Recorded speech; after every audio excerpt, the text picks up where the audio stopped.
It's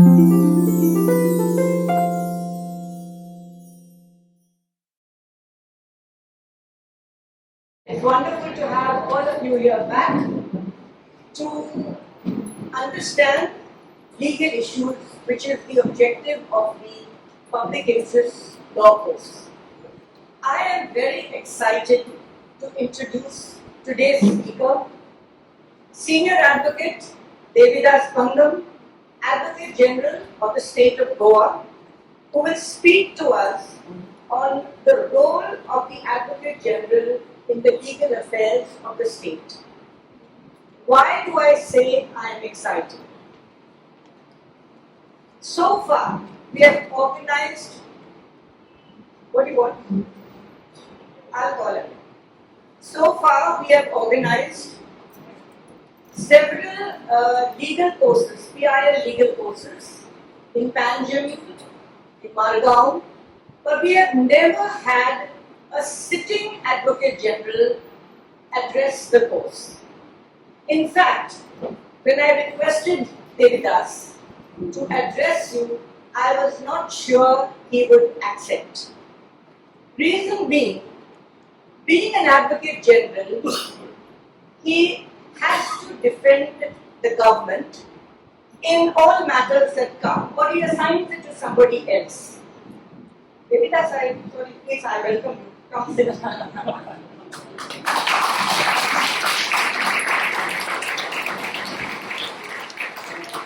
So, the best way to. yes, they will give you one more applause, don't worry.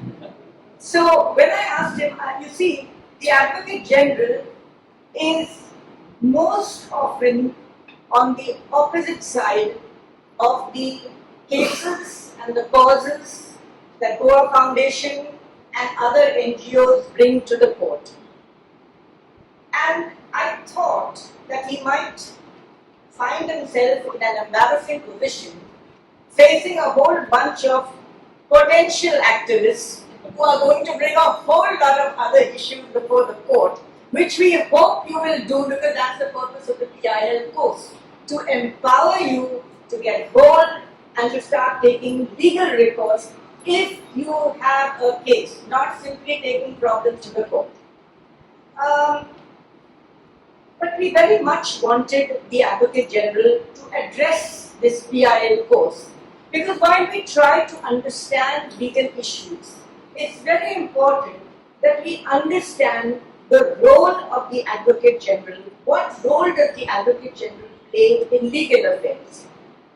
Is he meant to defend only government policies, or is he the Advocate General for the citizens of the state as well?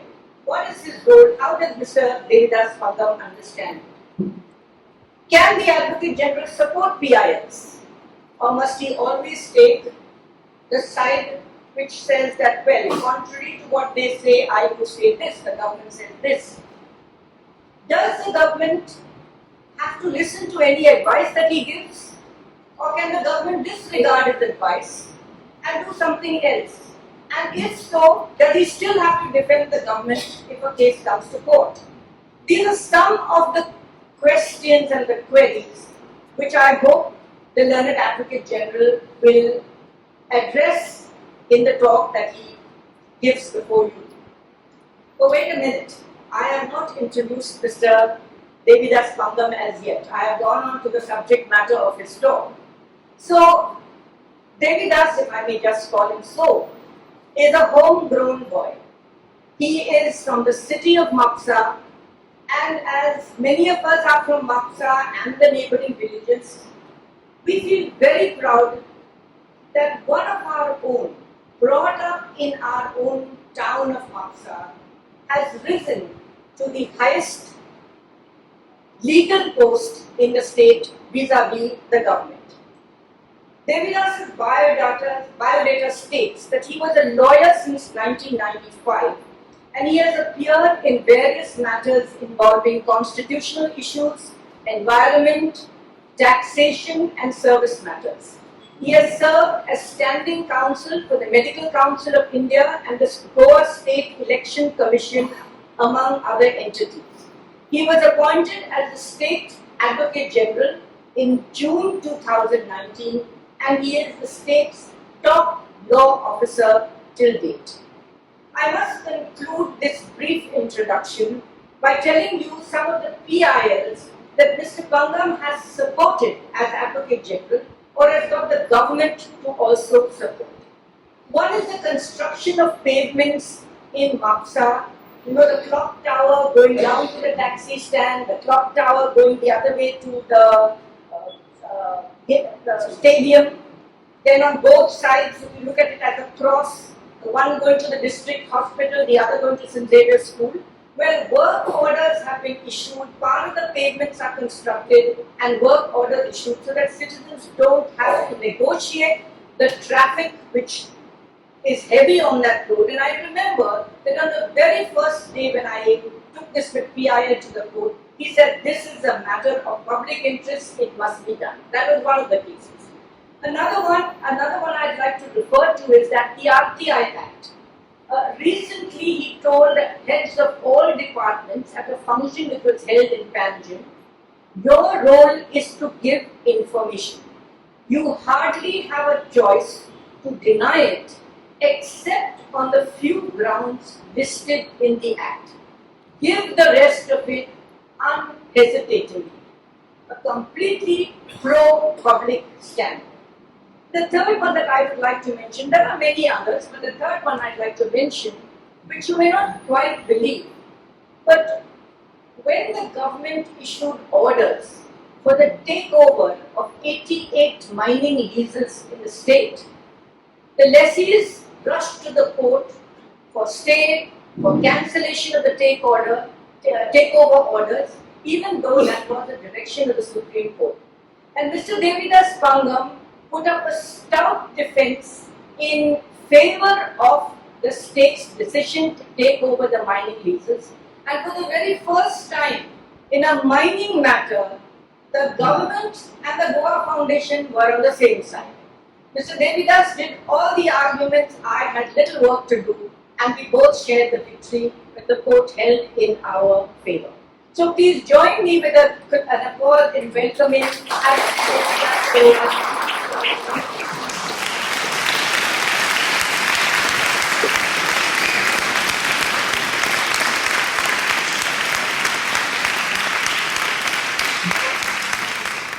First of all, begin with a warm good evening to all of you. It's my pleasure and privilege to be here amongst you.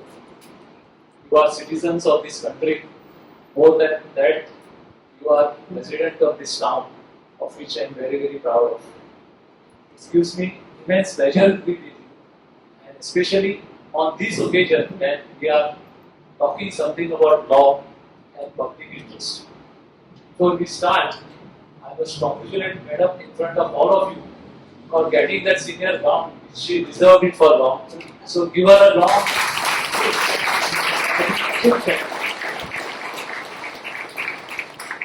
She is amongst very few lady lawyers who have got the gown, the senior gown in the state of Goa. So she deserves what she has achieved so far, and especially this silk, we call it a silk in her legal profession. So congratulations to Madam.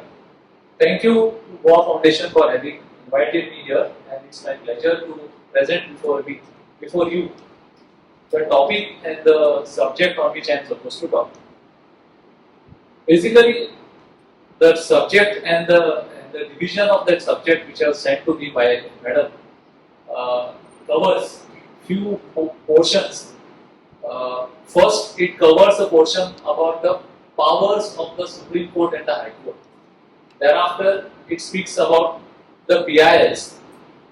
Then, what is the role of the Advocate General when it comes to the state. So, let me start with the constitutional provisions as far as raising issues, making grievance, and seeking remedies from the court of law. Now, I will start from the scratch actually, and at the lowest level of court forum, and then we'll go to the higher forum.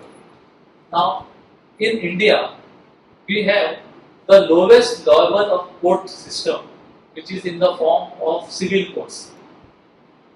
Now, these civil courts are basically covered by the statute which is related to a particular state. Like in Goa, what we have is the Goa Civil Codes Act. All these civil codes which we have in the entire state, like Civil Code of Pangsa, Civil Code of Judiciary, Civil Code of Panji, they are all covered and governed by a law called this Goa Civil Codes Act. Now, the very same civil courts have criminal jurisprudence. They have a power to punish the accused who have committed offences. Now, that law is covered by earlier what was called as the CRPC, that is what is Criminal Procedure Code, and now we have these new laws which is called as Bharatiya Nyaya Sanhita, so on and so forth.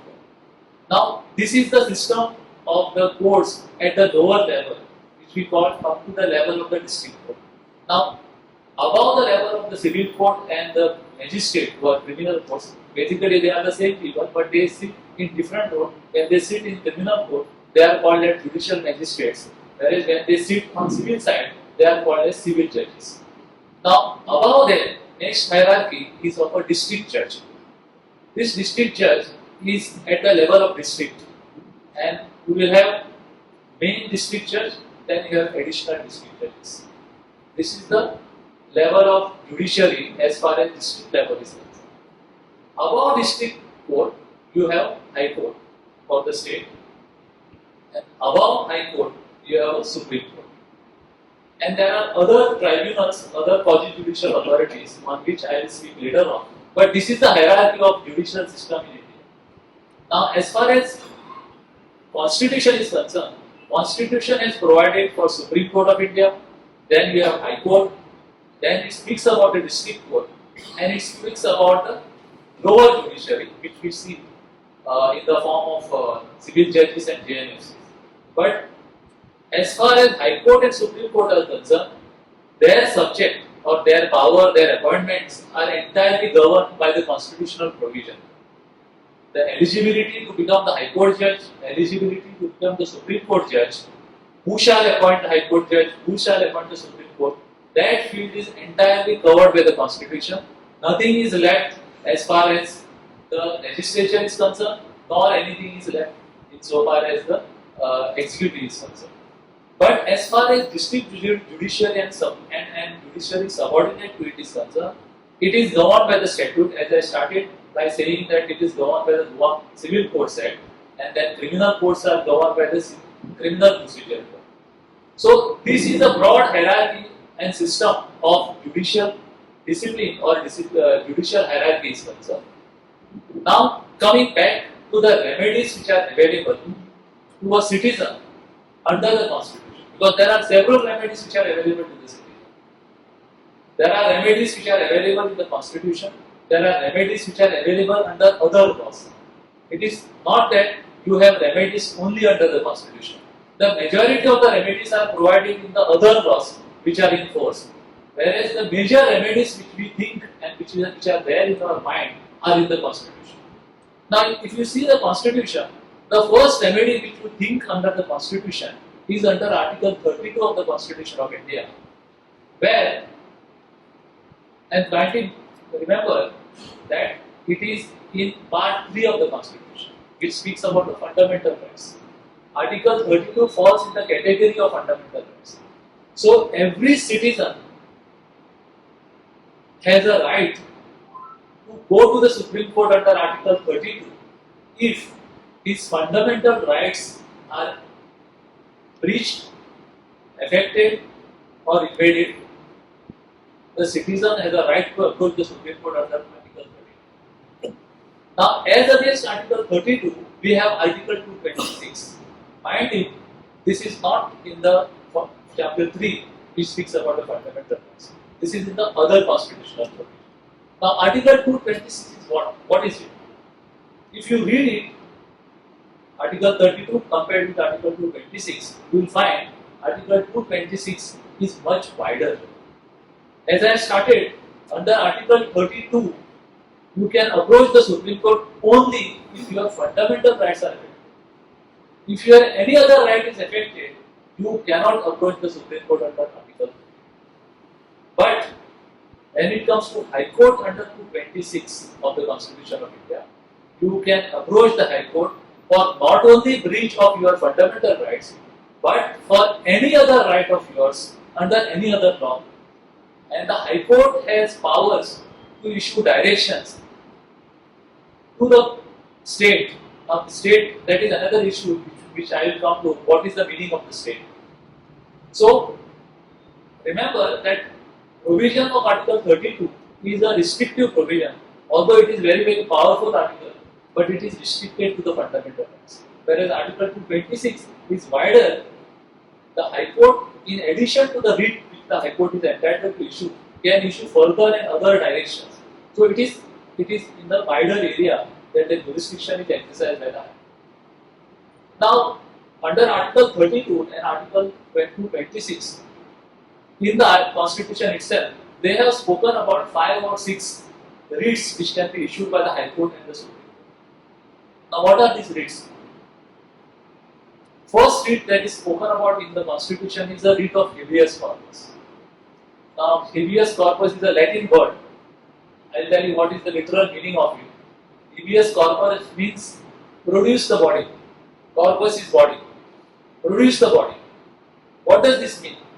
It means that if a human being, whether it is a citizen or whether he is not a citizen, if his personal liberties are at stake, if he is arrested illegally, without the procedure and support of law, if a person is missing, in that case, a case can be filed before the Supreme Court, as also before the High Court, to say, for a direction to the government or to the state to produce that person before the court.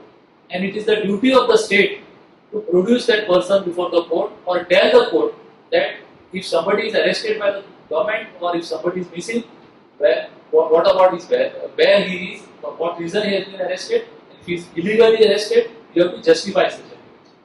So, this is briefly what is a writ of habeas corpus.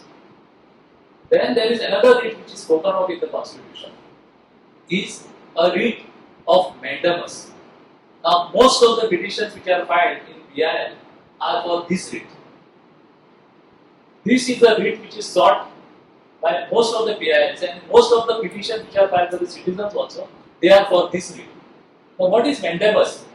Mandamus is a writ issued by the court to an authority or to a person, directing that authority to act. If the authority is not acting, which the authority is required to act in terms of law, in terms of constitution, in terms of other legal provisions which are there in the field, then a writ of mandamus is sought from the court. The simple example of writ of mandamus is supposing that if there is a complaint made against an illegal construction to the panchayat or the town and country planning department, if they don't take action, we file a petition that is called as writ of mandamus, commanding whichever is the authority, either the panchayat, the director, the DCP, whichever is the authority, to take action. So this is writ of mandamus. The third writ which we speak about in the Constitution is a writ of prohibition. So what is this writ of prohibition? Now this writ is not normally filed. You rarely have a case where a writ of prohibition is sought. So what is this writ of prohibition? Writ of prohibition is a writ where a person can go to the High Court or the Supreme Court and tell the High Court or the Supreme Court that, look, there is a quasi-judicial authority which is assuming jurisdiction which is not vested in such authority. Supposing that a power is given to one authority to take action against a particular act or against a particular person, that power is to be exercised by that authority and against such a person. But supposing that by authority is exercising powers and that authority has no jurisdiction to take action against the citizen. So in that situation, before that authority passes any order, takes action against you, you can rush to the court and request the High Court or the Supreme Court to say that, look, there is an authority who has no jurisdiction or authority in this matter, on this subject, or over me, or over a citizen. please stop him from doing that. Now that is called as writ of prohibition, where an authority is stopped from taking action where the authority does not have jurisdiction or authority. This is one writ which is stopped. Then another writ which is called as writ of quo warranto. Now what is writ of quo warranto? The literal meaning of writ of quo warranto is in what capacity or authority you are holding a post. If a public officer or a public post is held by a person who is either not eligible to hold that post, or is not authorized to hold that post, or if he has usurped the position of an authority, in that situation, you can approach the court and say that X person is holding a post or a public post without the authority of law. Please tell him to quit. So this is a writ of quo warranto. The last writ which I want to mention today, and which is mentioned in the Constitution, is the writ of certiorari. Now what is this writ of certiorari? Certiorari is filed against any order that is made by a judicial officer or a quasi-judicial officer. Now what is quasi-judicial officer or authority? I will come to it after some time, but remember that writ of certiorari is filed to quash an order made by a quasi-judicial authority or a judicial authority.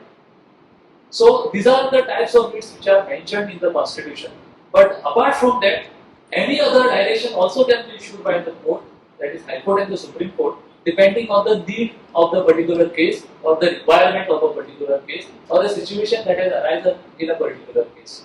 This is broadly the power of the Supreme Court as also the High Court under the Constitution. So we have Article 226, we have Article 32 of the Constitution out there, where the powers of the High Court and Supreme Courts are prescribed. There is one more provision in the Constitution which authorizes the state legislature, that is our assembly at the state level and the parliament, to create tribunals. That provision is there in the Constitution, where their power has been conferred upon the state legislature or the central legislature, that is the parliament, to create tribunal to decide particular types of cases. Now, for example, you have a tribunal called as Central Administrative Tribunal. Now, what does this do? All service matters of the central government, the officers of the central government, if they have any grievance about their service matters, they can file cases before the Central Administrative Tribunal.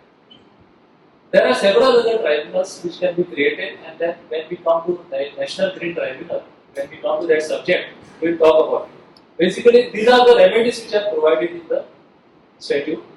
Plus, there are tribunals created for the defense personnel, like Army, Navy, Air Force. They have their own law, and there are tribunals created to dispose or to hear their disputes arising from their service conditions, arising from their court martial, and so on and so forth. They are specialized tribunals. Our courts do not have jurisdiction, like all the civil courts and JMFCs or magistrates do not have jurisdiction over army or a naval person or an Air Force person. So those are also tribunals which are created and protected under the Constitution. So this is the basic framework of the remedies which are available under the Constitution. But apart from that, the fact is that we do not know, or we really are not interested in knowing what are the other remedies which are available under the law. Like all the civil courts, the criminal courts, the quasi-judicial authorities, and the powers which are given to other governmental authorities are very, very wide. It is not as if that in the absence of Article 226 or 32, the citizen is remediless. Like for example, if there is anything or any nuisance that is caused in a neighborhood, you have a right to complain to the citizens, to the authorities. If the authorities fail to take action, then you have remedies against those authorities. Like for example, there is a provision in the Criminal Procedure Code where if the nuisance is being caused, earlier it was section 132 of the CRPC, which empowered the executive magistrate, that is the Mamletdar or the collector, to get rid of that nuisance. Supposing that somebody has thrown some waste on your access. Somebody is creating pollution in the neighborhood which affects your right. You were entitled to go, or you are still entitled to go to the collector or the magistrate and invite an order restraining that person from doing such nuisance. This remedy normally is earlier times it used to be availed by people, but of late somehow this has been not been availed by the people. There are other remedies which are available. For example, under the Health Act, there is a duty cast on the health officer to see to it that the nuisance is not caused, nuisance is not discharged, the pollution is not caused, neighborhood is not affected by adverse or pollution. All that is there, but those are remedies. Unfortunately, today we are not availing them, or people are not finding it to be adequate. People are finding it not to be quick, and they do not find it efficacious. That's the reason why possibly people are not approaching on this authority. So this is the framework of the legal system or the courts which are there. Now coming back to the issue of PIL. Now with this background, we know what are the remedies which are available for a citizen. Let us come to the public interest litigation. How it started and what is the root cause for starting of this public interest litigation. Now in legal field, there is one concept or a doctrine called as locus standi. Now the fountainhead of all this case law or the subject of PIL is this topic called as locus standi. What is this locus standi? The locus standi means a right in a person to approach a court. And what does that mean? The first test to entertain a case by court on behalf of a person is that you should be aggrieved by something. You should be personally affected. And the court is not going to simply decide a case because you point that there is something illegal that is happening. The first requirement of the legal principle is that you have to show to the court that you are being affected by that wrong that has happened by either an officer or a government or somebody else. So the concept of locus standi, which was there for hundreds and thousands of years, was prohibiting or was coming against the way of any third person going to the court and telling the court, saying that there is some illegality that is happening. So this concept of locus standi was there for hundreds of years in the court of law, where you could not entertain or you were not entertained in the court of law because the argument against you was that how are you affected? Supposing that there is some illegal construction that is happening at Giri. I am staying here, I live here, my property is here. The argument was that how are you affected by it? That is happening at Giri.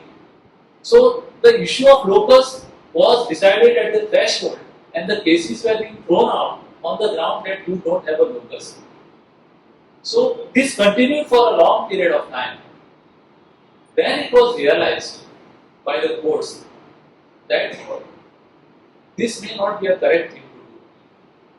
And in the context of India, it was realized by the court that India is such a vast country and it has so much of diversity, and people here are not so educated, they don't have means, they don't have knowledge to come to the court and tell the court that I am being affected by something wrong that is happening. When that was realized, then the courts became liberal. They slowly started becoming liberal. Then they started realizing that this root or doctrine of locus standi is coming between the rights of the citizens, common men, poor people, and the rights which are conferred upon them by the constitution and by the other laws which are enacted. So, to balance this, the concept of PIL was brought up. Now, what is that concept of PIL? In PIL, you are not asked as to how are you aggrieved. You have to only show that you have bona fides and you have a cause. There is something that has gone wrong and which is affecting the citizens, which is affecting the state, and which is affecting the society. You have to just establish that nobody is going to ask you as to how you are going to be personally affected. So that is the difference between the public interest litigation and any other litigation. When you are not seeking your own rights before a court of law, but you are seeking the right in respect of the entire society, in respect of class of people, in respect of wrong that has happened to the state by and large. In that situation, a PIL is admitted where your locus doesn't come in picture. But what comes in picture, basically, is your conduct also. In a PIL, although your locus is not looked into, but your conduct, your character, and your background, your object and purpose for which you file a PIL is looked by the court. And that to a certain extent it will be looked upon. So, the difference between a regular case that is filed in a court and a PIL is this, that a PIL petition does not have to establish a locus standi for filing of the case. Whereas in any other case, you have to establish that your rights are affected, you are aggrieved by something, and that is why you approach the court. To continue with this on the aspect of PIL, I told you that the court will look at you and your conduct when it entertains a PIL. Courts will entertain a genuine PIL. Court will not entertain a fake PIL. What they see basically is that the petition is not filed with some ulterior object to gain some personal favors or advantage. Then they will see whether your conduct in filing this petition is fair or proper. Then the third thing they will see is, as far as the PIL petitioner is concerned, what is your background? Do you have any background of agitating cases or agitating for people and so on and so forth? So these are basic things which are looked by the court at you for entertaining a petition which is called as PIL. And then the court will go into the merits of the matter. Going further, once you file a petition, the question that comes is what the court would do in such a PIL. Now, the basic principle in a petition under 226 or Article 226 or Article 32 is this, and this is the principle of administrative law, that the courts are not supposed to find out whether the decision of the government is right or wrong. What they are supposed to find out is whether the decision that has been taken by the government and the process that is adopted by the government is legal or not. Now, this is called as a doctrine of judicial review by the courts. Now, what is this judicial review? Judicial review of an administrative decision of the government is not like an appeal. The court is not going to say whether this permission which is granted is correctly granted or wrongly granted. That is not the job of the court. What the court will see is whether the procedure that was required to be followed for grant of this particular permission has been properly followed or not. Whether the safeguards which are required to be taken while granting such a permission was taken or not. Whether the authority who granted the permission had the authority to grant such permission or not. But court will not say whether this permission is right or wrong. If the court finds that this procedure was not properly followed, some law was not properly followed, somebody had no authority, the court is required to set aside that decision and send the matter back to the government to decide it correctly in accordance with the prescribed procedure and the safeguards which are required to be maintained. There are several cases which you will find of this nature. The best example is when the EC that was granted to Mopa Airport was set aside. The EC was not set aside completely. What they said was that the procedure that was followed, safeguard that was required to be taken care by the authority was not followed or satisfied. Therefore, we set aside the EC. Government and the authorities were directed to go through the entire gamut again and follow the rules, follow the procedure, and finally grant the permission. So, you remember that merely because somebody thinks that the permission ought not to have been granted for this particular project, I don't agree with this project, on this ground the court will not interfere. You have to establish that the procedure was not followed, or you have to establish that such a permission would never have been granted. Like for example, if the construction is permitted in a CR area, that permission could not have been granted, so the court will say that you could not have granted such a permission. But the court is not going to decide that no, this permission otherwise ought not to have been granted. So this is the distinction between deciding whether the construction should come up or not and deciding whether the construction ought not to have been permitted because of X, Y, Z reasons which are there in the statute. So this is the scope of the judicial. Now what is this judicial review?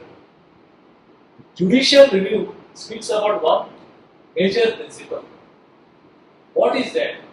That principle is that when some expert who are supposed to administer, they take a call on a particular subject, their expertise, their knowledge and their decision on merits cannot be interfered by the court. Court can only find out whether they have not followed the law. What happens is the court gives due credence to this expertise. Like EC is granted by the experts who are scientists, who have long experience of administration, who have considered this type of applications, so on and so forth. So one of the salient features of judicial review of administrative action is this principle is that the court will not sit in appeal over the decision of the experts. This is one salient feature of this judicial review. There are several facets. The classic judgment on this judicial review is what we call as Tata Cellular judgment, where they have discussed all these issues of judicial review of administrative action. And they have laid down principles in which situation the court will interfere, in which situation the court will not interfere. This is one feature which any PIL litigant will have to remember, that the court doesn't decide it on merits, the court decides it on the basis of judicial review of administrative actions. Now,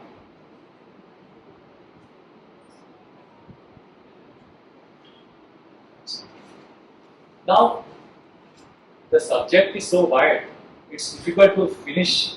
I have a time limit of 1 hour. So I think on this topic of PIL Article 32 and 226, I will stop at that and then I will go to the issue of the role of Advocate General.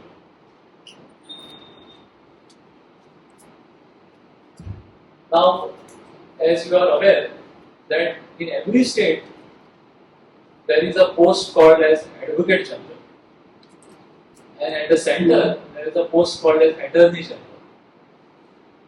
Now, Advocate General is appointed under Article 165 of the Constitution of India.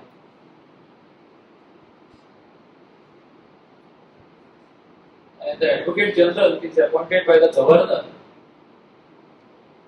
and he shall hold a post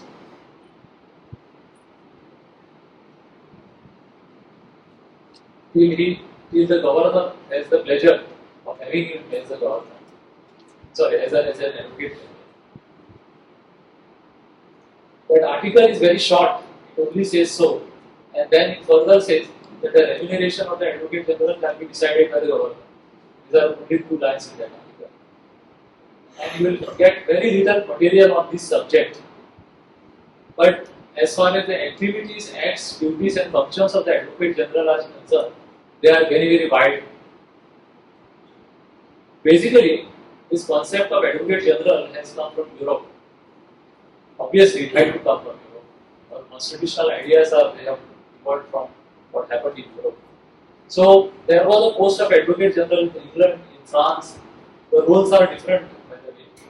But in any case, I will not go into the history of the post of the Advocate General because of the time limit which I have. Basically, Advocate General is the first law officer of the state. He is supposed to advise the government on all legal issues, constitutional issues. He is supposed to defend the government in its actions and its orders or functions in a court of law. As far as the Advocate General is concerned, he has also right to address the assembly. He can advise the legislative assembly.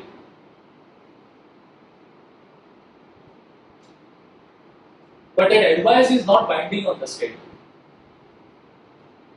Neither it is binding on the legislative assembly nor it is binding on the state. The Supreme Court has held that this relationship between the Advocate General and the state is like the relationship of a client and the lawyer.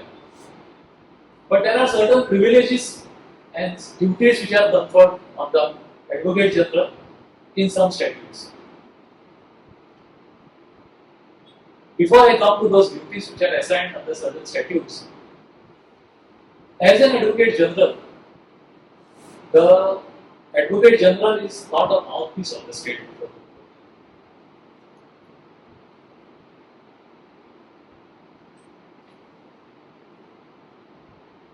It's the duty of the Advocate General to tell the court what is the correct position in law and what is the correct proposition of law when it comes to the constitutional as also the statutory. One more facet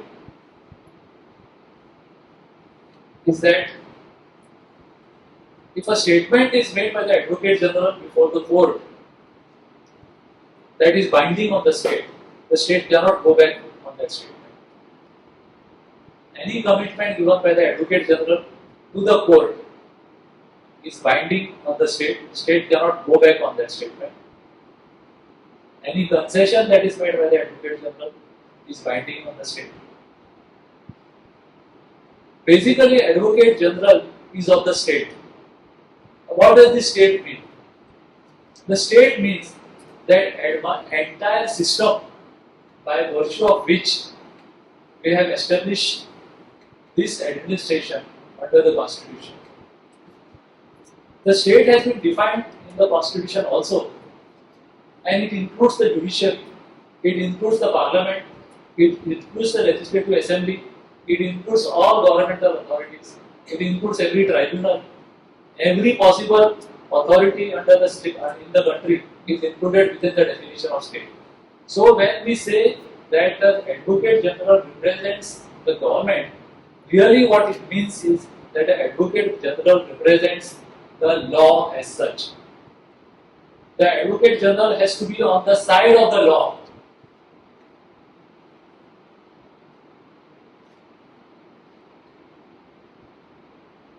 The concept is like this. When I say that the Advocate General has to be on the side of the law, what is the concept?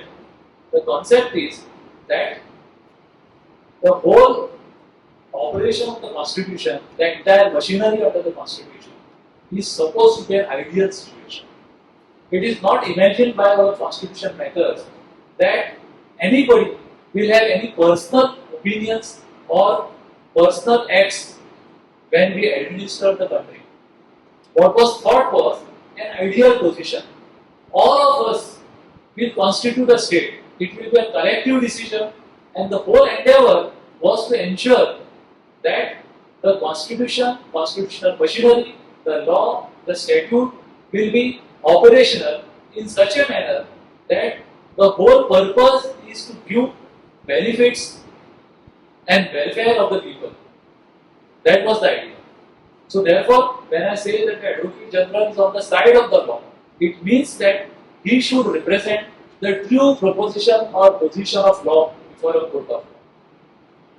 He should have an independent mind insofar as interpretation of law is concerned and application of that law in a particular given situation. he is supposed to tell the court in a given situation that I do not agree with the government on this fact or on this thing which has happened in a particular case. He is supposed to tell the court that this is the problem and this is the solution for that problem. This is the duty of the advocate.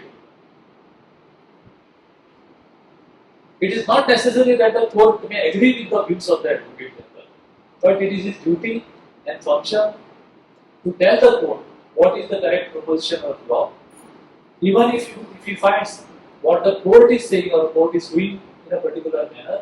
If it is not correct in accordance in his view, it is his duty to point out to the court that this proposition or this situation is not the correct situation in law. That is what his duty in the court is concerned. Now, I was telling you about what are the duties which are or functions which are conferred upon the Advocate General under various statutes. Under the Constitution, I have told you that it is the duty of the Advocate General to advise the court on all matters which are referred to. That is the constitutional function. But apart from the Constitution, there are other duties which are cast upon you. First thing which I can think is about the provision of the Contempt of Court Act, where if any person wants to file a criminal contempt against any person, mind you, there is a difference between civil contempt and criminal contempt. I am talking only about criminal contempt. Now you will ask me what is the difference between the civil contempt and the criminal contempt. Now civil contempt means if there is an order of the court which has been breached or which has been not implemented or which has been not followed by an authority, that amounts to a civil contempt. What is criminal contempt? Criminal contempt is interference with the administration of justice. What is this interference with the administration of justice?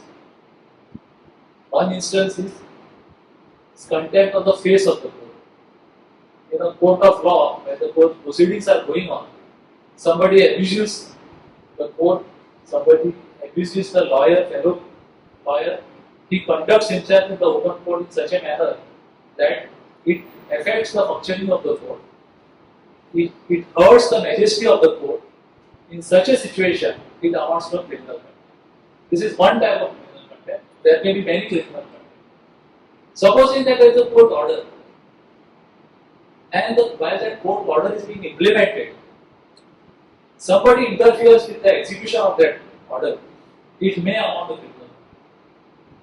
The third situation which I can think of is supposing that somebody is acting in such a manner that the court's order is thought to be frustrated. He tries to use his influence somewhere on some officer or somewhere something. He physically interferes with it. All that may amount to criminal contempt. But that is not the normal criminal contempt which comes before a court of law. Normal criminal contempt that comes before a court of law is where there is direct interference with the administration of justice. Supposing that somebody talks ill about the court or a particular judge in public. Of course, truth is a good defense in the contempt. But if you are hurling some words, phrases, language against the judge to affect the majesty of the court, that would amount to criminal contempt.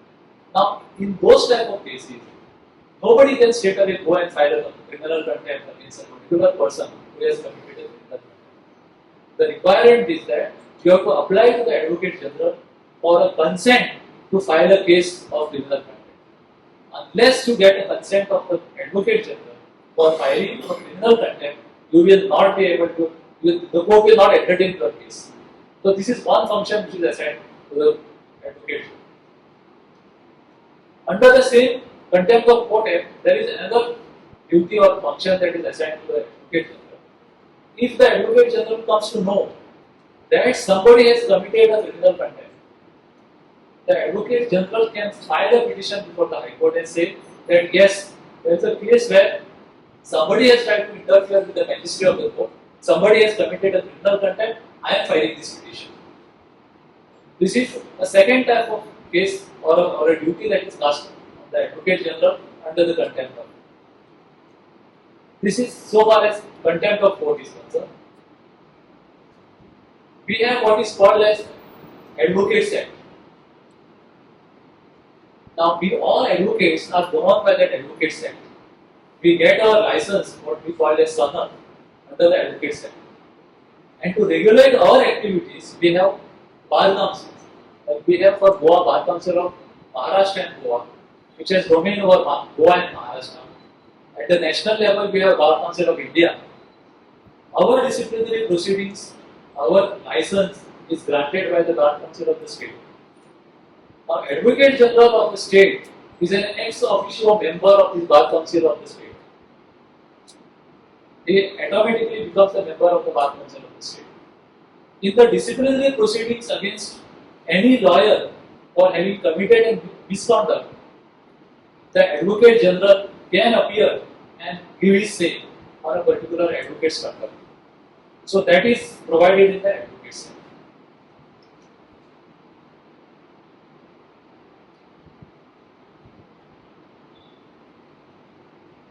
Then there is one antique law which is called as Civil Procedure Code. Why I call it antique law? Because this law is made in 1908 by the Britishers.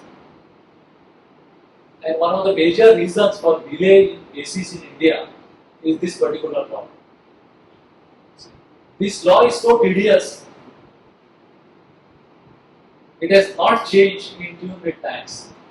It is in the same form which was the way it was there in 1908.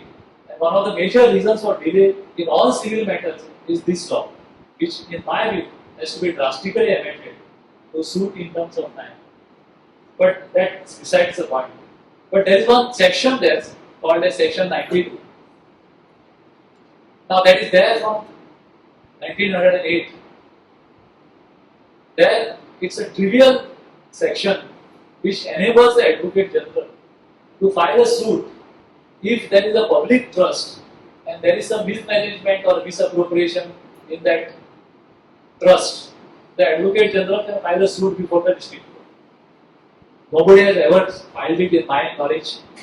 At least in Goa, I don't remember anybody has filed. But that provision is still there. That is a colonial provision which still exists on the statute book. These are few of the duties of the Advocate General under various statutes.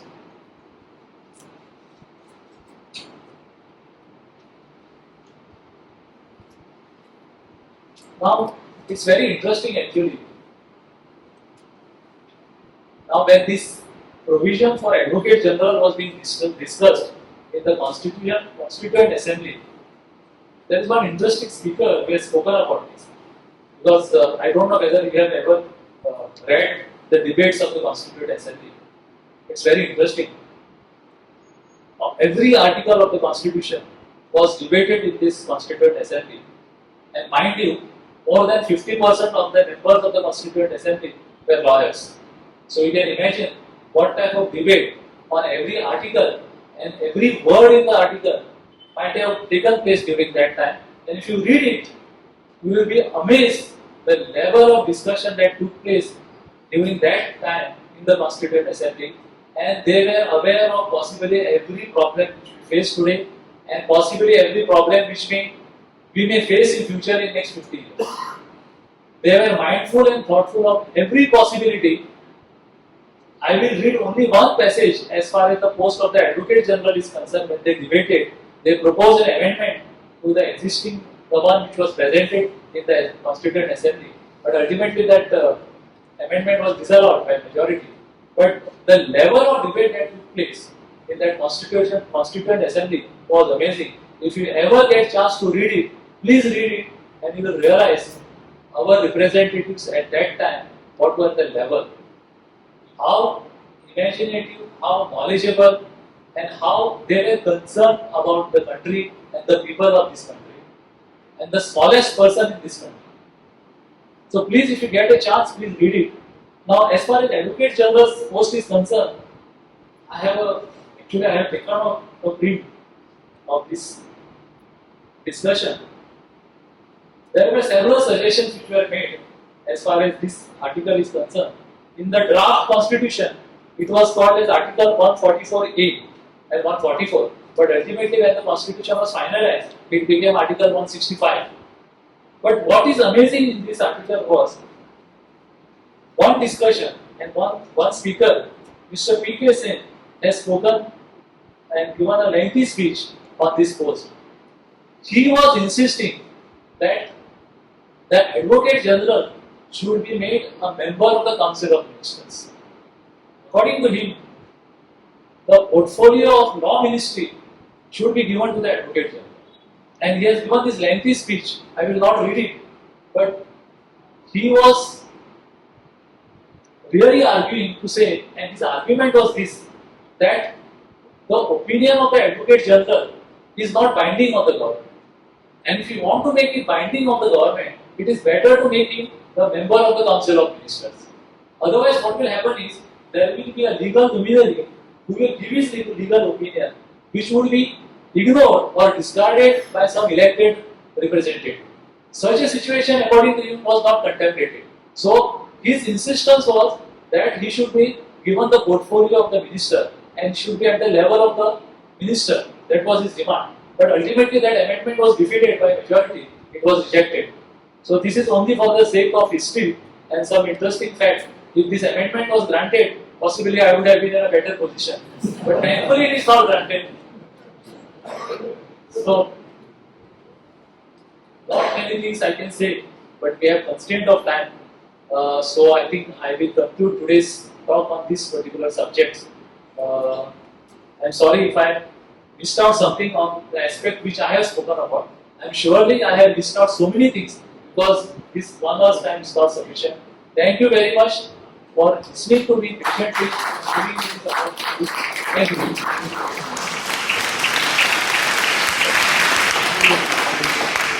Thank you, Sr.Adv Devidas Pangam, Advocate General of the State, for speaking at length about the subject of PILs, which he did first, enlightening you on when you can file and what other remedies there are, which we don't often use, and then going to the post of Advocate General. Thank you for congratulating me on Senior Advocate status. I must tell you that Mr. Devidas Pangam also got Senior Advocate status at the same time as me. And he has black hair, so he's much younger, but I had to reach wisdom age, so to speak, before it reached me. So, congratulations also. Now, I'm throwing it open to the House first. There are a few questions which have already come to me, but the complaint of the audience last time was that they didn't get a chance. So, I'm opening it first, and if you don't have questions, then I will go to the slips of paper which Melissa has holding. So please put your hands up. 1. Please put your hands up so I can call out. 2, 3. Okay, first 3 for the moment. 1, 2, somewhere here, and 3. Please give them the mic and please. I have informing Mr. Advocate General that you are going to ask about the present status of your cases. He is not going to answer those questions because that is out of this PIL post at the moment, so please don't ask questions of how you are faring and don't quarrel with him about judgments that you have sought. Yes, please go ahead. Thank you. Sir, I missed out on one and written in the form of, I've got 5 of them, I missed out on one, which you mentioned is not very, it's not used much lately. There is habeas corpus. There is covenantal, prohibition, mandamus, suicide. It's one that I cannot get. Sr.Adv, I think you have missed out Sr.Adv. Yeah. I have that. Yeah. Co-warrantor. See, mandamus, possibly mandamus. Have you Covenantal, I do have. mandamus you have got it?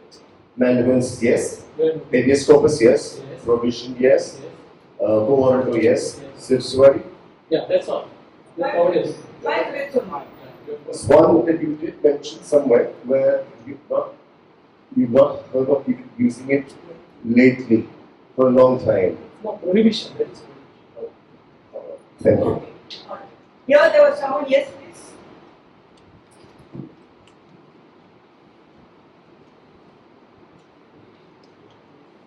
Sir, I just have a question regarding disciplinary action against lawyers who threaten you with defamation. What is the time frame that you have to file a case against such disciplinary action in the Bar Council? There is no limitation prescribed for filing such an complaint. No time limit is prescribed. You can file it anytime. Okay, somebody over there, put up your hand.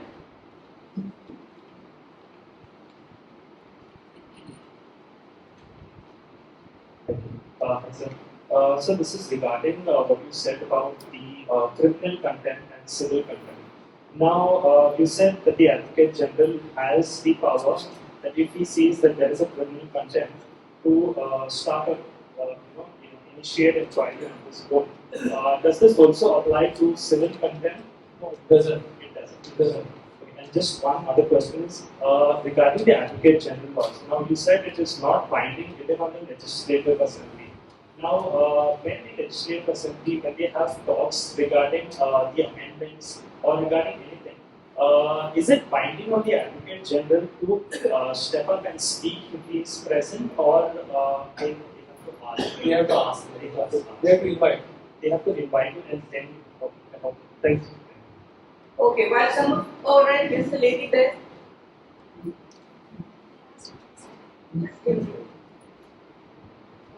Thank you, sir, for this lecture. My question is regarding mandamus. Now, when there is a request to the authority directing them to act, supposing they report that they take an action, but if that action is inadequate, what recourse do we have? You can still file a petition. On top of that, Yes, that it is not a complete action. okay. And what proof do we have to show for it to be for our stand? In terms of if we are saying it's not a so for example, if TCP has to come and do an inspection at a particular site, they claim that they have come there and they have done the inspection, but their findings are not meeting what we can see on the ground. Then how do we prove that? Like what documents do we show to show the discrepancy between the two? There are two things. Now, you will have to get the copy of that inspection report. Once you get the copy of the inspection report, within your knowledge, you know what is contrary to the actual position at the site. You can allege it, write a complaint to the very same authority saying that you have not done this. And factually at site there is something else. You can produce photographs before that authority to say that at site it is something else. And still if that authority is not acting, it is not revisiting the place, you go to the court and point out. Yeah, who else could hear you say? Just one moment.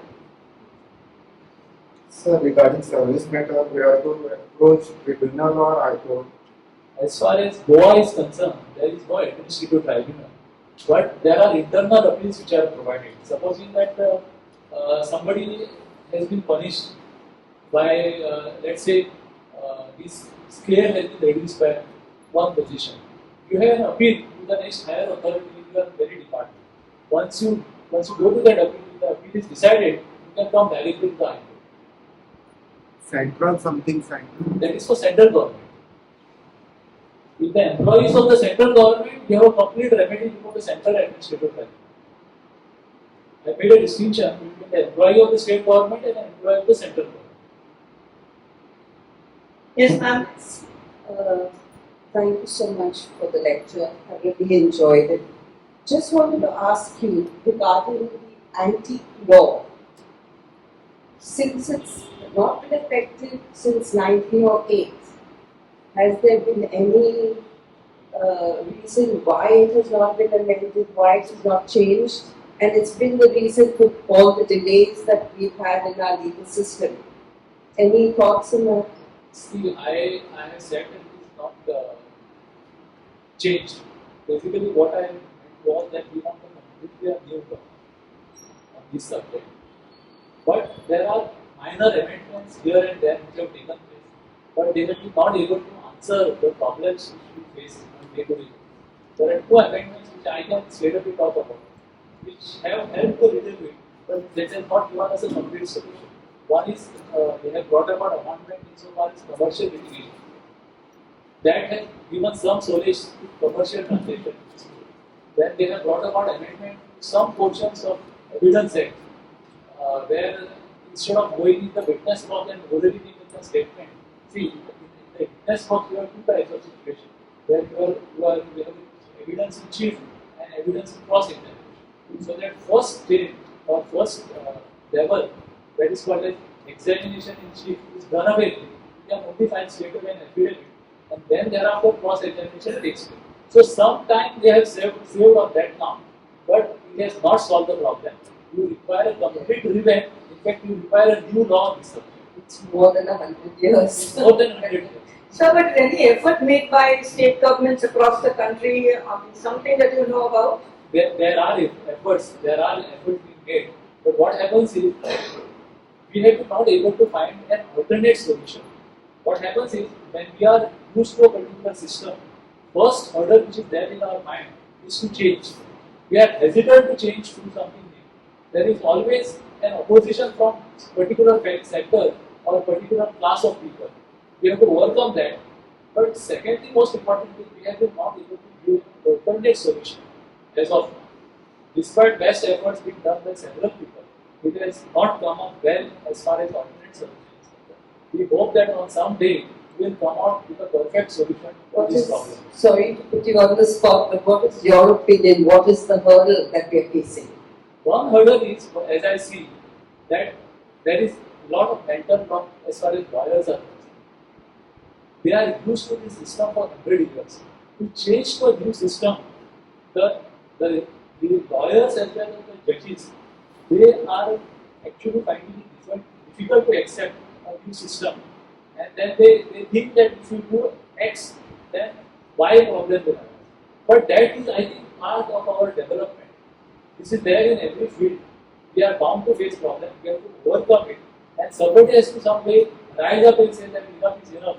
Now we will come up with something new solutions, new issues. Because, like you said, it's affecting the delays in all. I mean, that should be a priority, right? That should be Because that the regular citizen, that's what we face. that is true. That Thank is you, very, ma'am. I agree with you.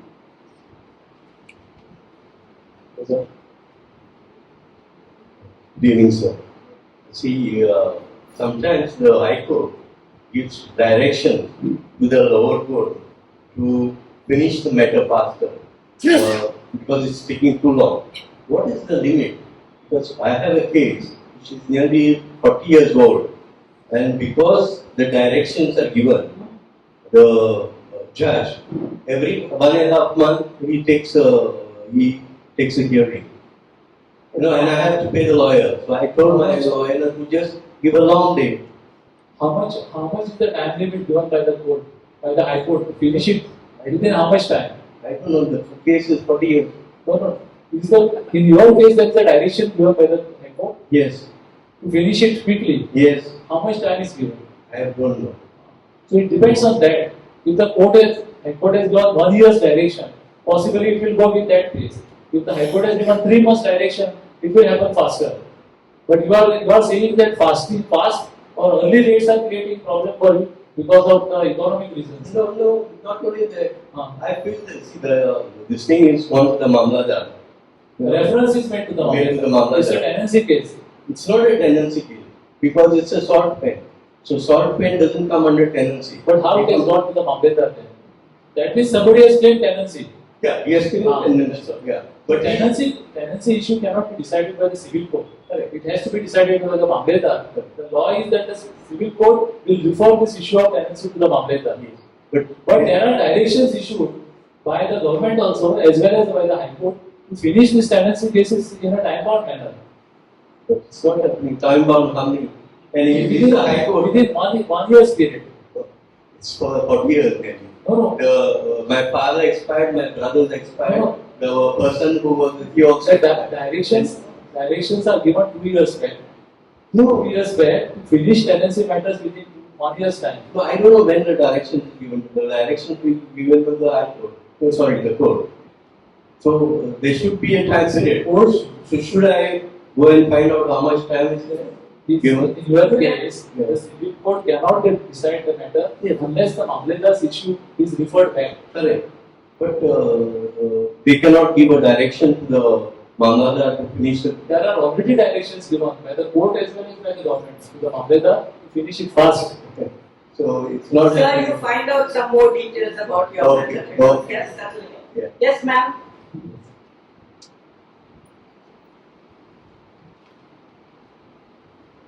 Good evening, Good evening. Norma. Sir, thank you for your talk. I wanted to ask you, some time ago, 2019, there was a demolition order after a lot of prodding to the TCP and investigation was done to a property just behind my house because we have a strip of land in between. However, the pressure was put by that buyer by bribing people to stall the demolition. And the secretary of the panchayat, he didn't follow up with the demolition, just did some haphazard thing. And then I went back again to the director of panchayats and told him to pursue it, but it is lying in cold storage.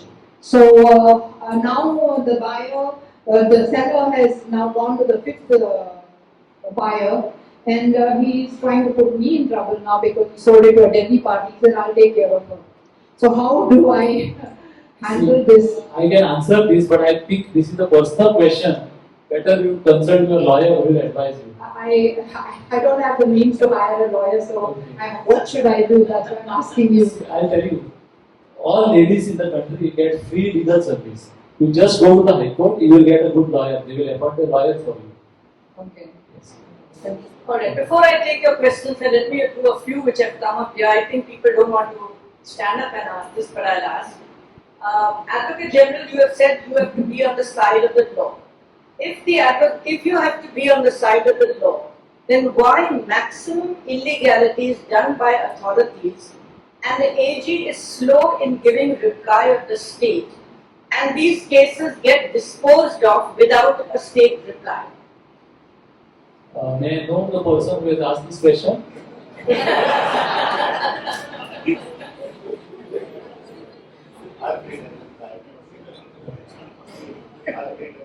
Okay. See, this is a question that is asked, and the answer to is it's no. We have never delayed filing of reply in any case. This is my emphatic statement, and I think I should say this with all respect that this is totally false. Okay, should I go to the next? If the permission should not be granted in agricultural land by the department, what action will be taken by the court on an officer for giving permissions illegally? If permission should not be granted in agricultural land by the department, I guess he means town planning department, what action will be taken by the court on an officer for giving permissions illegally? See, firstly, the court will set aside that permission if that permission is illegal, and if the officer has acted and which amounts to a misconduct, the court will direct that an inquiry should be held against him. Okay, next question. What is the potential for artificial intelligence in judicial review or judicial decisions? To what extent is the Indian judiciary currently utilizing AI in its processes? What are your thoughts? Do you foresee its use in the Indian judiciary in the future in deciding cases? That's one question. Artificial intelligence, is it useful? Is the judiciary using it?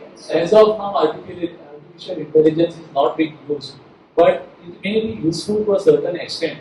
But I don't think we can have a complete answer with artificial intelligence because all what we are dealing with is very human. Every case is different than another case. You cannot stereotype. It requires a personal touch. It can help in certain extent. Like for example, it can classify the cases, and it can bring down the pendency of the cases. What will happen is, see, in every court there are thousands of cases. Sometimes what happens, there are typical type of cases. If the artificial intelligence is able to club them together, the court can decide it at one go. Supposing that there are 50 cases of one time, artificial intelligence can find out these cases, that 50 cases are of a particular time. It will be brought before a court at a particular time. Together, they are clubbed together, they can be decided together. It can help us in telling us that if there is a question of law that has arisen in this case, at the press of the button, possibly we may know that these issues are already covered by earlier judgment, so that it becomes easier and faster as far as deciding this number of cases. To that extent, I see some case for artificial intelligence. Okay, one more question. I've got two more questions here.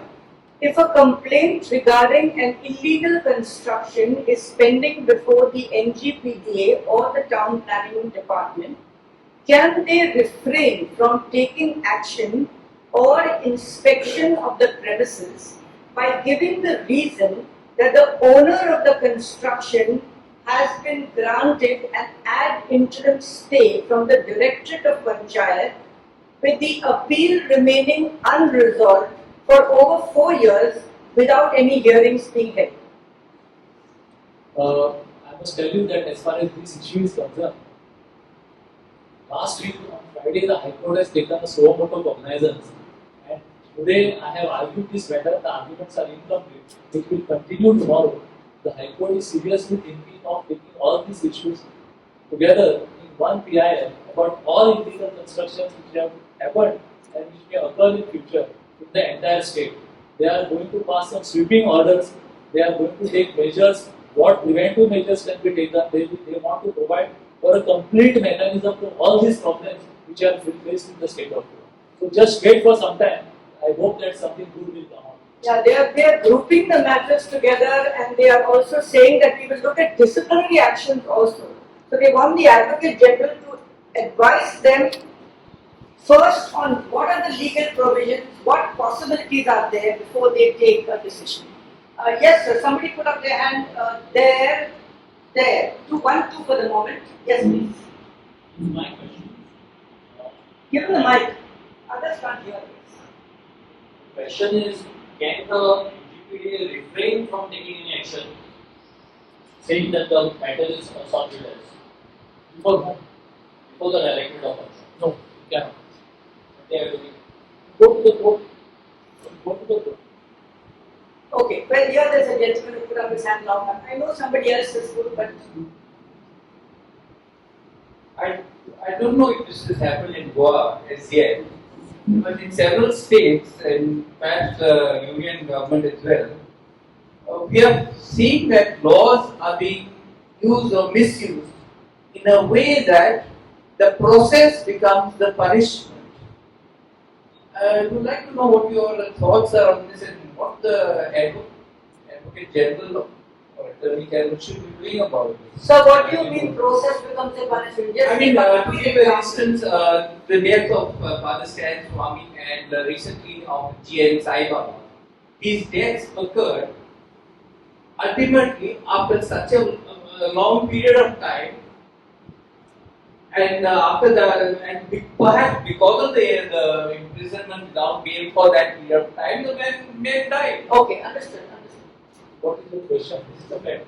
He said it's a fact. He said the process, that means the delay results. Yes. See, delay, as far as delay is concerned, there are two things. See, I was giving one lecture in Goa Medical College on the aspect of medical negligence, and I told them that the new law on business side has become very stringent insofar as doctors are concerned. So one of the questions that was asked to me was that how can you do that? And the question that was asked was that supposing that I have treated today about 100 patients, whereas my capacity to treat this patient is only 20. So if the last patient which I treat today, by mistake, I give him the wrong tablet, okay, and something happens to him, are you going to hold me responsible? His question was genuine, he was right, but I told him that look, the problem with you is that instead of treating 20 patients, which is your capacity, you have to treat 100 patients. Same thing happens in the judicial. The judge has a capacity to handle 5 cases in a day. His board is not less than 50. What is he supposed to do? Who is responsible for this number of cases which are coming out? Our capacity The whole problem with us is the population explosion. We are not able to cope up with the population. Number of cases are increasing because of the number of population, number of people. So that is our root cause. We are not able to cope up. As far as I am concerned, I every day have at least 50 things to do. There are matters before the court, 50 matters that are before the court. I have to look into that. There are at least 20 files come from the government for opinion, for advice. My capacity is to handle only 4 or 5 cases per day as a human being. But that is the problem we face in the country, in the society. We are part of it. But I cannot afford to say that if I committed one mistake, that should be condoned because I am under 100 cases today. So this is a fact, this is a truth, this is what is happening. But I can only say I'm sorry.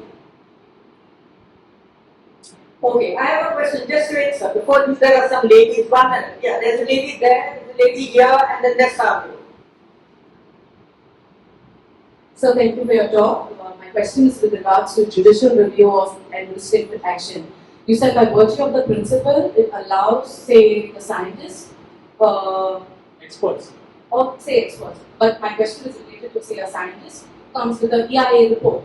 Say, for instance, MOPA. How has it failed with the Schedule 1 animal, state animal? How has it failed, which is endangered? How did the EIA report go through? How did the MOPA airport give the permission? I think understand your question. What's the question? For instance, the EIA report, first time they said it was false, it was stalled for a period, I don't remember how long, but the MOPA report initially figured maybe it was a year, it was stalled, then it went ahead.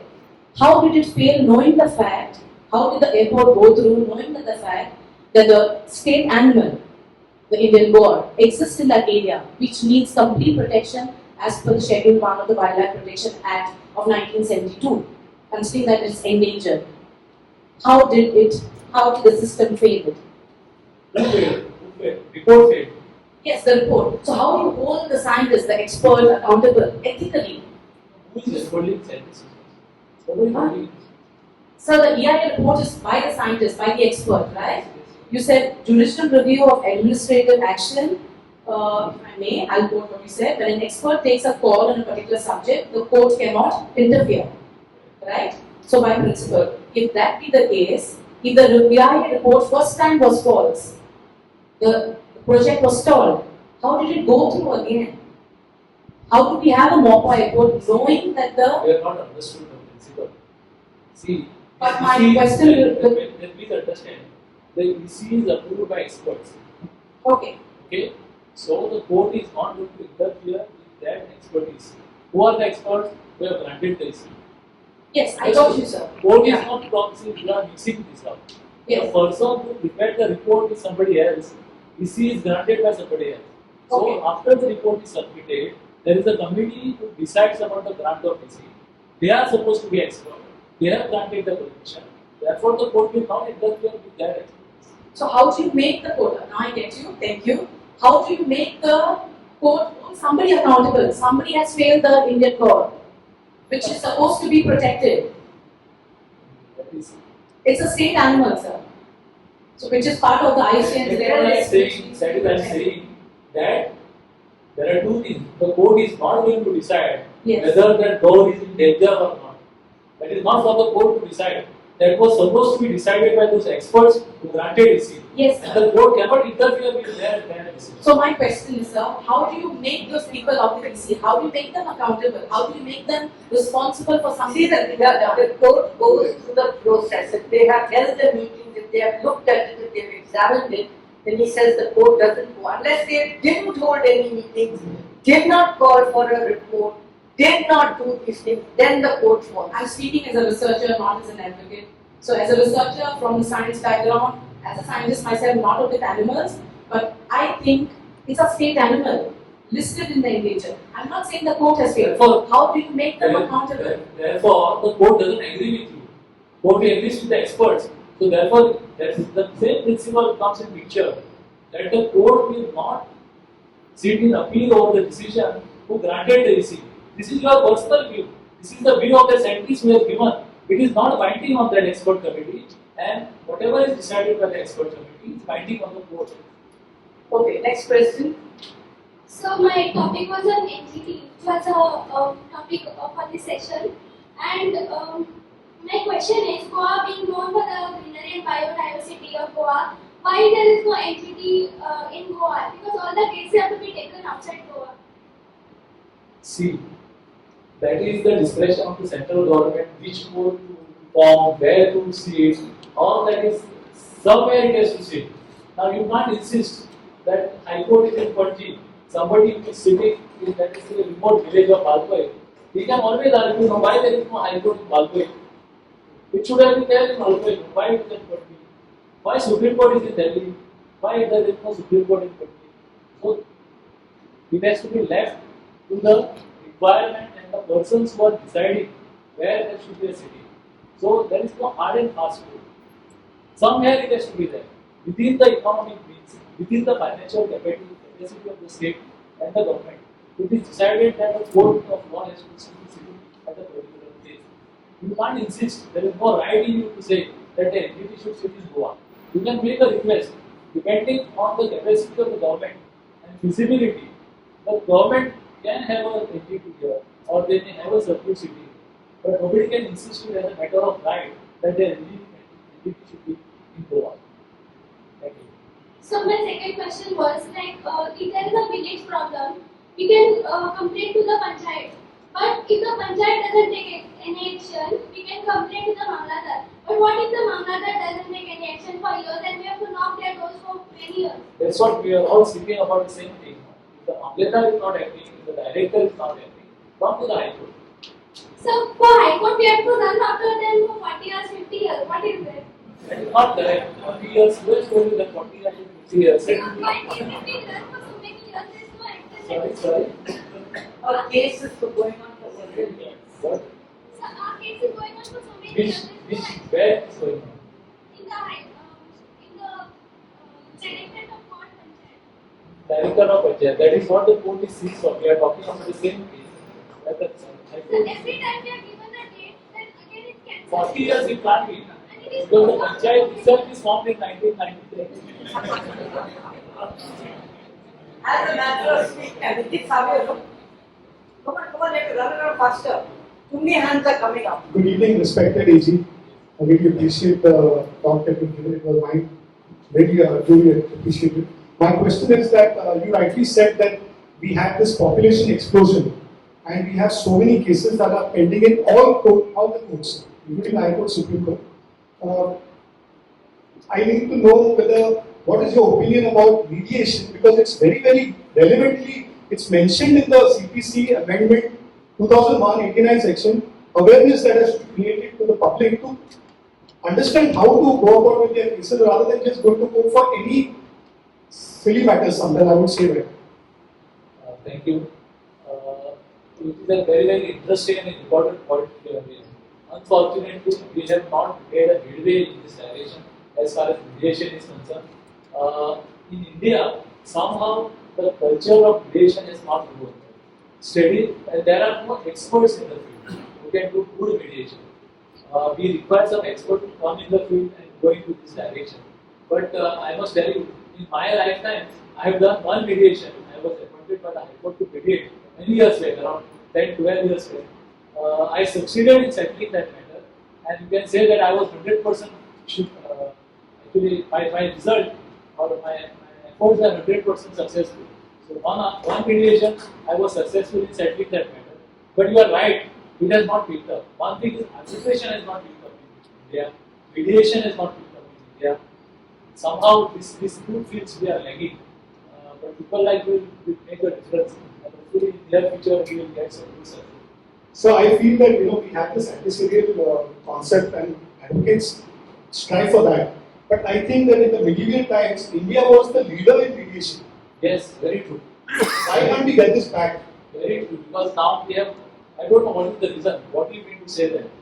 No, I mean that we need to get this back. You mean to say that since we have started learning Western education, we have gone into this direction?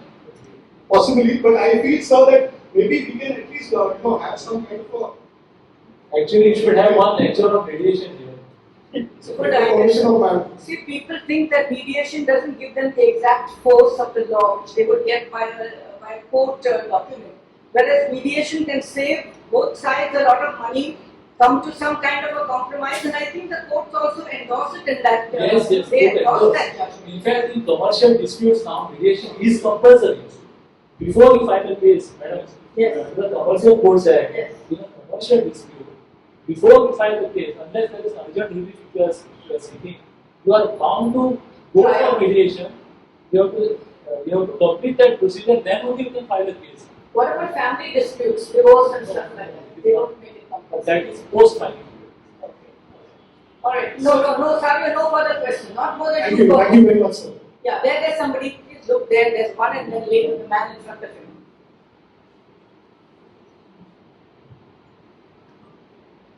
Good evening, sir. Thank you for the talk. Very interesting. There's a case of a house which was built somewhere in the 1900s. The panchayat says that it is illegal. So we submit all the documents. Panchayat withdraws and says yes, since it's existing, it's okay. You can go ahead. This happened somewhere in Jan or Feb. In October, it is linked up again saying your house is illegal, please come and prove, otherwise you will be demolition. So in this case, what is our remedy? They have passed a demolition order. No, they have not passed the demolition order, but they asked us to submit the documents in January or February. But earlier occasion they had passed an order of discharging the notice. Yes, they passed an order. Okay. They have got a copy also of that meeting which said that it is legal. But and after that, again now. Is it shown in the survey records? Yes, it is shown in the survey record. We have renovated it, we have reconstructed it. No, we have not renovated it. But because the house is crumbling, they have to do something else. What did you do? We did let's say the walls were crumbling. So on the roof which was crumbling, we did not have the old tiles, we put a new mango tiles. Only tiles. Only tiles. You have not changed the walls. No.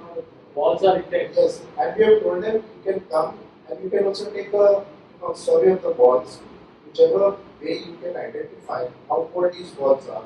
And they are also in that old Portuguese record, which we have given them.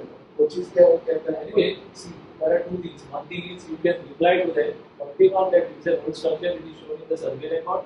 You point out their earlier order and say that please discharge your notice. Otherwise, you can go to the court, you can go to the. But how long should we now respond to the director of Panchayat? We have appealed to them. In that, how long should we wait? Because now it's 3 times. What have you done? What have you done? We have appealed to the director. You have filed an appeal. Yes. You already filed an appeal. Yeah, now again, second one. Okay. But it has been now 3 times that they have told us, the Panchayat, the advocate said that you need 4 times, So how long should we? Is there any demolition order passed against you? Not demolition. You have gone against the notice itself. Yeah. Okay. So how long should we wait there? Because we have what is the third time that Again, I must say that the case which is going on in the High Court is about the same thing. They have got the statistics from the director, they have got the statistics from the deputy director, how many cases are pending, how many cases are disposed of in the last 2 years, and they want to pass some orders and effective orders. So my humble submission in this case would be that I think the Honorable High Court's order was in 2 ways. One, find out which were the illegal constructions, and then secondly, give a Which notice. High Court order we are Talking about the CRZ, the economic. Okay. It is CRZ violation. Yeah, that's what they are telling us. But the house was there before the CRZ also came. Anybody has filed a complaint About this house? no, nobody is. How Panchayat issued the notice? Because there was because the High Court had said no, that go and find out which are the illegal constructions. which village is this? Arjuna.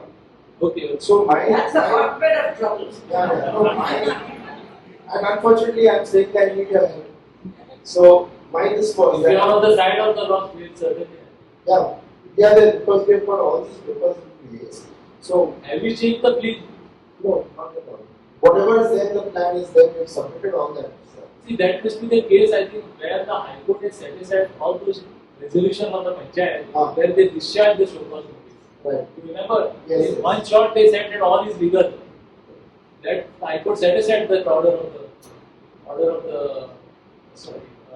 The of the Panchayat. Panchayat. So it must be that case. So can we? Therefore, it is not as simple as what we are trying to No, portray.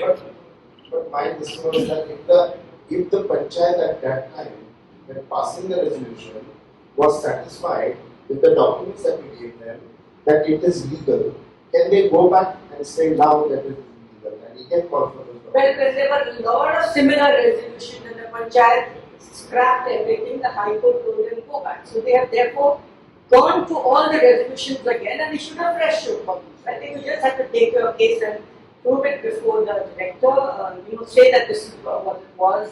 And if it's delaying for too long, then you can go to the High Court and you can say, give me a time. How long? How till you get tired? When you get fed up, you go to the High Court and you say, I have gone 10 times now here and my case is okay? Thank you for the patient hearing and this. Okay, now I'm only taking 2 more questions because we're almost at the end. The gentleman was here in front. My people don't even listen to me. Come on, yes. 1 minute. Given the mic there. Hello, sir. Is there any rule for restricting the fees of the advocate? No. Good question. No. Absolutely no. And second one is, if government has set up a committee to look into some issues relating to some, say, some bill making or something, whether the expert committee's report is binding on the government or not? No, not binding. Okay, here, in front here. Put your hand up, sir.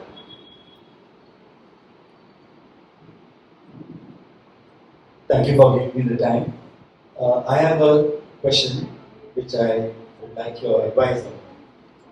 There was a certain area where there was some illegal structure and it was touching the wall of the compound over the waterway, and the case was fought in the director of Panchayat.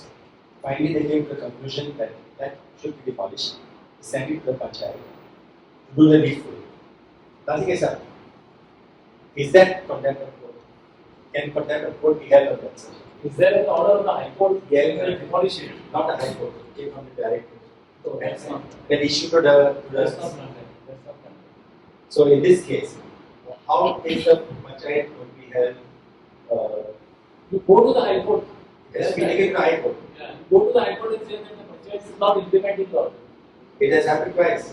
You go to the High Court. That's the only remedy for it. Okay, last 2 small questions. No, nothing more because the people are saying I'm looking that side and not at them. So, very quickly and no follow-up question.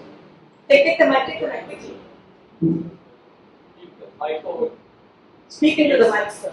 if the High Court gives a demolition notice and the state does not comply with it, what is the solution? Contempt of court. Contempt. Yeah, because I'm asking, and contempt, what is the result? Contempt is what? Now, Contempt what will will be the action taken? the court will first implement its own order. Okay. Secondly, if somebody is negligent and culpably negligent, the court puts up a sentence upon it. Now, why I'm asking is especially because of that. This has become an illegal construction debate. Yeah, no, because of the. I have not heard a single I question. warned you. I warned you. In heritage, that one, that Congo, the High Court has already given order and it has gone to the Supreme Court, of course, they have given the demolition order. But so far, the government has not taken any action on that. Sir, it's an ongoing case with the courts, so I don't think I would like him to commit anything. Because the government may also hold its So the statement demolition was already issued, the order was issued and. Yes, I'm aware of it. And that I'll talk to you. I'll talk to you. Take the other thing. Good evening, sir. 10 years back, I was illegally terminated from school. Myself and my wife, and our cases are pending in High Court, sir. Can I apply for new post in other school now? Can I take that job, sir? I don't know the facts of your case, but you have to see as to for what reasons you are terminated. See, My case was, fortunately, my case was with you, sir.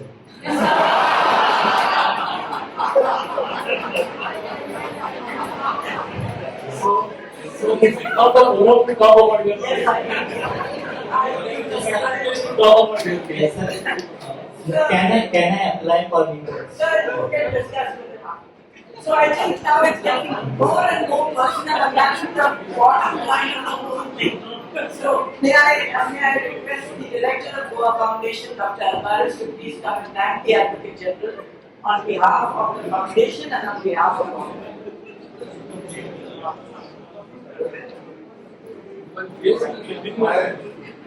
I'm sure you will all agree with me that we had a splendid time this evening, and at least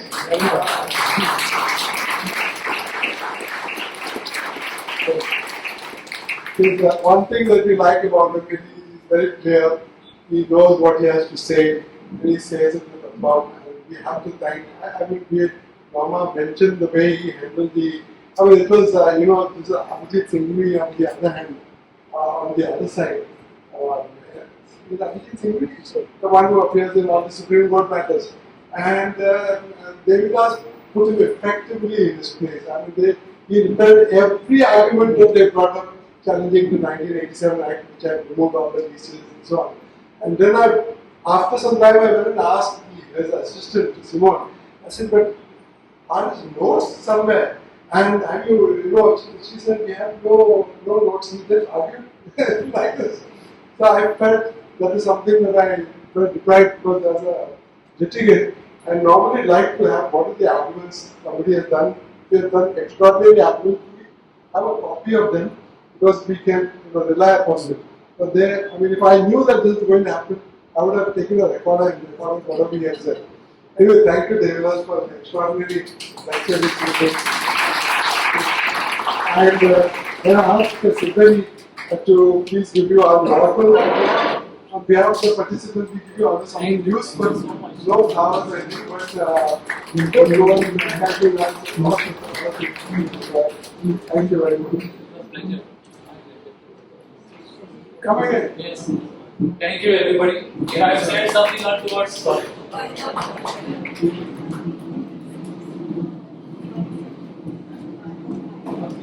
There are still some